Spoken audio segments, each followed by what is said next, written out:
Perkenalkan, saya Yosan Mahambol. Saya Prodi Pendidikan Biologi, Fakultas Keguruan dan Ilmu Pendidikan di Universitas Kristen Indonesia.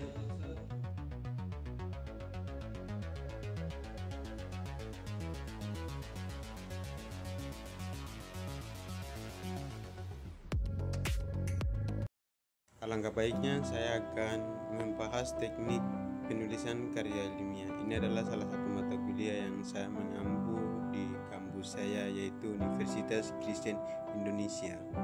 Tanpa menunggu lama, kita mengetahui dulu apa itu teknik penulisan karya ilmiah. Bagian pertama saya akan membahas pengertian dari teknik penulisan karya ilmiah. Pada umumnya, teknik penulisan karya ilmiah memiliki potensi sangat kuat dan sangat signifikan serta sangat relevan.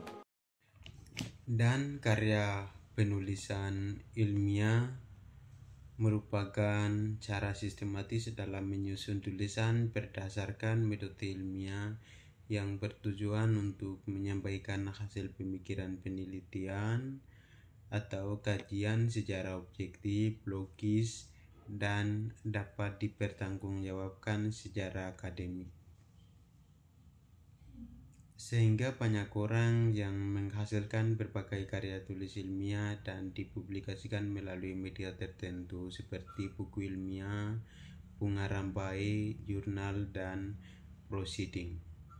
Istilah karya penulisan ilmiah bukan sekedar tugas akademik, namun karya tulis ilmiah merupakan pengetahuan baru yang menghasilkan melalui inovasi dan penelitian-penelitian yang dapat dilakukan oleh seseorang, terutama pada mahasiswa dan dosen. Pendekatan didasarkan pada bukti-bukti empiris dan analisis logis.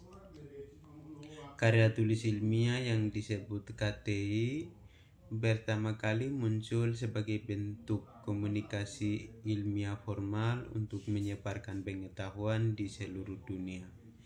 Melalui inovasi dalam penulisan, karya ilmiah mencakup berbagai perspektif, meliputi penggunaan bahasa mudah dipahami, penggunaan visualisasi data yang efektif, penggunaan metode penelitian yang lebih inovatif, pembentukan komunikasi ilmiah yang lebih kuat.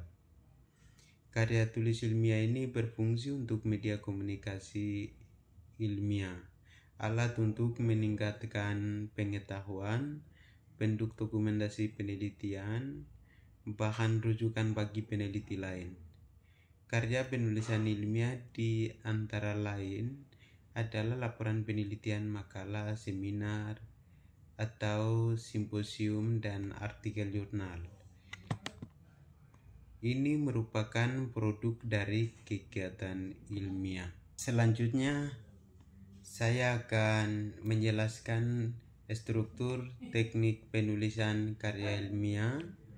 Struktur teknik penulisan karya ilmiah terdiri dari judul, abstrak, pendahuluan, metodologi penelitian, hasil penelitian, pembahasan, kesimpulan, dan daftar pustaka, serta daftar kampar lainnya.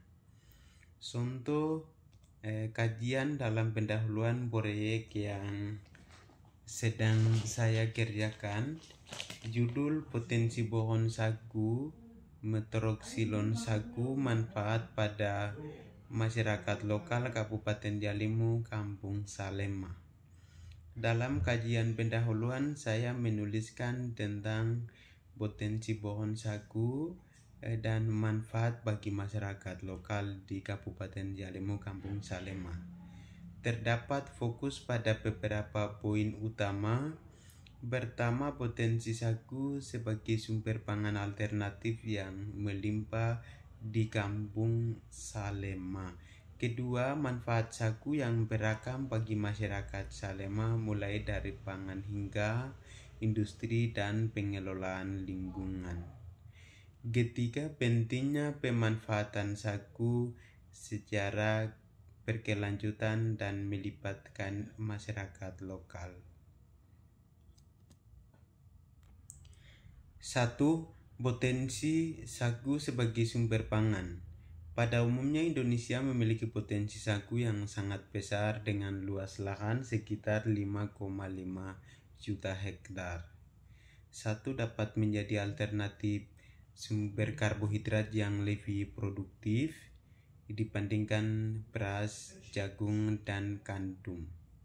Pemanfaatan sagu sebagai makanan pokok belum seoptimal di daerah asalnya, tetapi tepung sagu dapat diolah menjadi berbagai makanan seperti kablek, bubur, dan sekdol.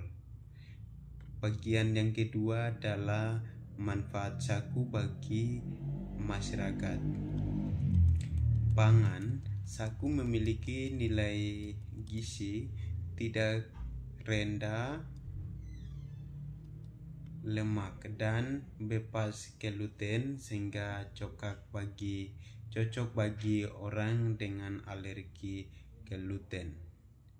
Industri sagu dapat digunakan dalam pembuatan MSG, gain etanol, pakan plastik terurai.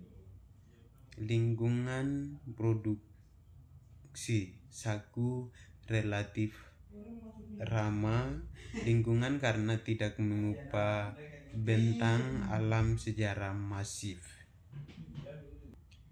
Yang berikut, sosial ekonomi. Pengembangan sagu dapat membuka lapangan kerja baru dan meningkatkan pendapatan masyarakat. Yang ketiga, pemanfaatan berkelanjutan. Perlu adanya perhatian terhadap aspek sosial dalam pengembangan pemanfaatan sagu seperti pemberdayaan masyarakat dan keadilan sosial. Partisipasi masyarakat lokal sangat penting untuk memastikan keberlanjutan pemanfaatan sagu. Pemerintah dan lembaga swadaya masyarakat LSM dapat memberikan dukungan teknis dan pendanaan kepada masyarakat yang ingin mengembangkan usaha sagu. Yang bagian keempat, manfaat limbah sagu.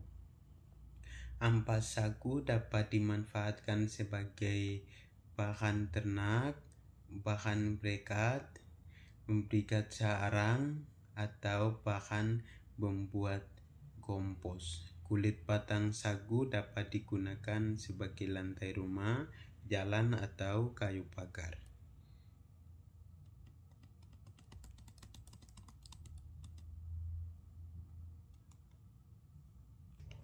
Selain ini, saya menjelaskan langkah-langkah teknik penulisan karya ilmiah adalah sebagai berikut.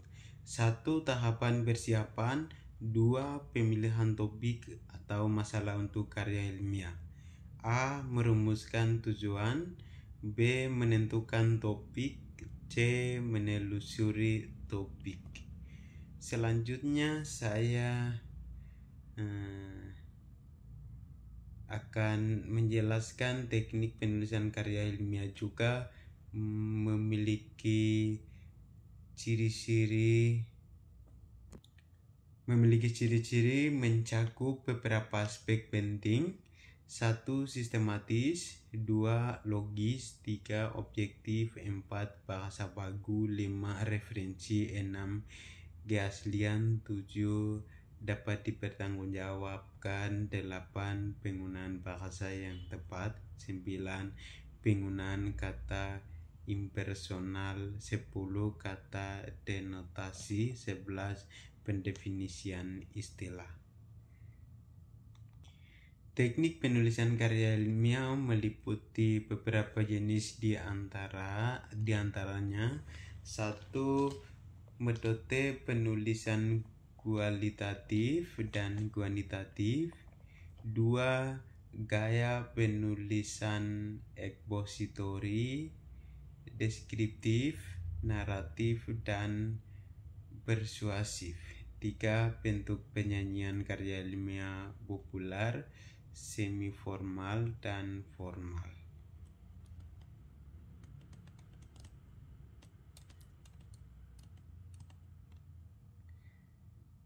Yang berikut sebagai kesimpulan, penerapan teknik penulisan karya ilmiah yang tepat dapat meningkatkan kualitas dan kredibilitas suatu penelitian sehingga hasil kajian yang dihasilkan lebih mudah dipahami, diakses, dan dijadikan acuan oleh sebagai pihak. Dengan demikian, kemampuan menulis karya ilmiah secara sistematis dan sesuai kaidah sangat penting untuk mendukung pengembangan pendidikan penelitian serta inovasi di lingkungan akademik maupun masyarakat luas. Sudah menonton edukasi saya, membuat kamu dapat bermanfaat dan berguna ketika kamu mengikuti jejak edukasi saya ini. Sekali lagi permohon maaf apabila menyinggung perasaan dalam bentuk kata, kalimat, ucapan, dan lain sebagainya. Terima kasih.